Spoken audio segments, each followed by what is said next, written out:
இன்றைய தினம் என்பது ரபீஉல் அவ்வல் 12ஆம் நாளாக இருக்கிறது. ஸல்லல்லாஹு அலைஹி வஸல்லம் அவர்கள் பிறந்த தினமாக, மீலாடி நபியாக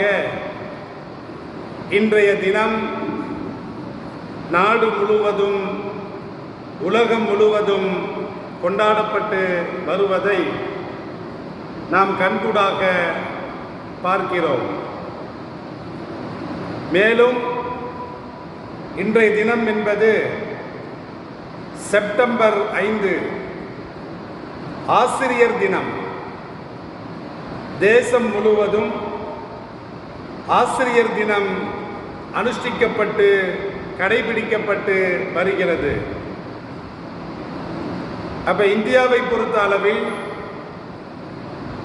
இன்றைய தினம் என்பது ஒன்று மீலாது தினமாகவும், இரண்டாவது செப்டம்பர் 5 ஆசிரியர் தினமாகவும் 2 தினங்களாக இன்று நாடு முழுவதும் கொண்டாடப்பட்டு கடைபிடிக்கப்பட்டு வருவதை நாம் கண்கூடாக பார்த்து கொண்டு வருகிறோம்.